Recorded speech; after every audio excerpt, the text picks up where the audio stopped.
Hi friends, நான் உங்கள் Sumathi. Welcome to butters food zone. ஒரு லேயர் கிறிஸ்பியாக, இன்னொரு லேயர் சாஃப்டாக, இன்னொரு லேயர் ஜூஸியாக, இது மாதிரி சொல்லிக்கிட்டே போகலாம். அவ்வளோ சூப்பரான பன் பட்டர் ஜாமை எப்படி வீட்டிலே ரெடி பண்ணுறதுன்னு பார்த்துக்கலாமா? இந்த ரெசிபி பண்ணுறதுக்கு 4 பன் எடுத்துருக்கிறேன். இது கடைகளில் வாங்கினது தான். ஒரு பன் எடுத்து இது போல் கத்தி வச்சு சென்டரில் இது போல் கட் பண்ணிக்கலாம். ஈவனாக 2 பாதியாக வரணும், அந்த அளவுக்கு கட் பண்ணிக்கோங்க.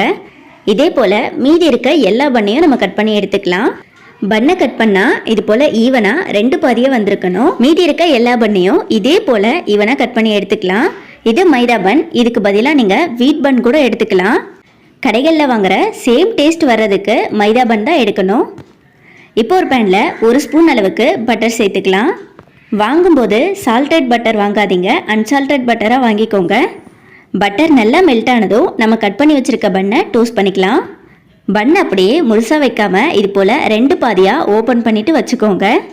இது போல் ஓப்பன் பண்ணி வைக்கும்போது 2 லேயருமே ஈவனான கிறிஸ்பினஸோடு இருக்கும். பன்னு டோஸ்ட் பண்ணுறது 2 சைடும் பண்ணிடக்கூடாது, ஒரு சைடு மட்டும் பண்ணிக்கணும். இன்னொரு சைடில் காய்ச்சி ஆற வச்ச பாலை இது போல் கொஞ்சம் கொஞ்சமாக சேர்த்துக்கலாம். ரொம்பவும் சேர்த்துட வேண்டாம், 1-2 டேபிள் ஸ்பூன் சேர்த்தாலே கரெக்டாக இருக்கும். பன்னை டோஸ்ட் பண்ணுறது ஸ்டவ்வை மீடியம் ஃப்ளேம்லேயே வச்சு பண்ணிக்கோங்க. பாருங்கள், கலர் சேஞ்ச் ஆகாமல் நல்ல ஒரு கோல்டன் கலர் வந்திருக்கு. இந்த ஸ்டேஜில் வெளியே எடுத்துடலாம்.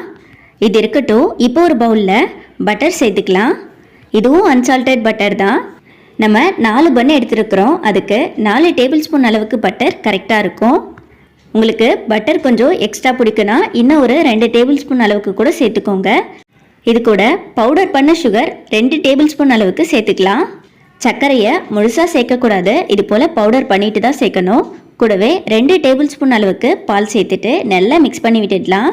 பால், சர்க்கரை, பட்டர் எல்லாமே நல்லா பிளெண்ட் ஆகி வரணும். பாருங்கள், இந்த அளவுக்கு நல்ல க்ரீமி டெக்ஸ்சரில் இருக்கணும், அப்போ தான் கரெக்டாக இருக்கும். பட்டர் இந்த அளவுக்கு க்ரீமியாக இருந்தால் தான் பன்னோட நல்லா மிக்ஸ் ஆகும். நம்ம டோஸ்ட் பண்ண பன்னிலேருந்து ஒன்று எடுத்துக்கலாம். 1 டேபிள் ஸ்பூன் பட்டர் எடுத்து 2 சைடும் ஈவனாக அப்ளை பண்ணிக்கலாம்.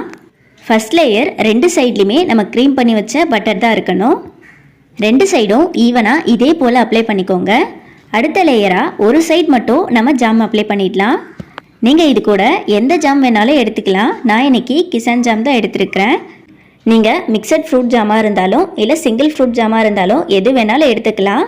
ஜாமை ரொம்பவும் அப்ளை பண்ணிடக்கூடாது, லைட்டான ஒரு கோட்டிங் கொடுத்துட்டு க்ளோஸ் பண்ணிடலாம். இதே போல் நம்ம டோஸ்ட் பண்ணி வச்சுருக்க எல்லா பன்னையும் ரெடி பண்ணி எடுத்துக்கலாம். பாருங்கள், ரொம்பவே சிம்பிளாக சூப்பரான பன் பட்டர் ஜாம் ரெடி ஆகிடுச்சு. ஃபர்ஸ்ட் லேயர் கிறிஸ்பியாகவும், செகண்ட் லேயர் சாஃப்டாகவும், தேர்ட் லேயர் ஜூஸியாகவும், ஃபோர்த் லேயர் ஸ்வீட்டாகவும் அவ்வளோ சூப்பராக இருக்கும்.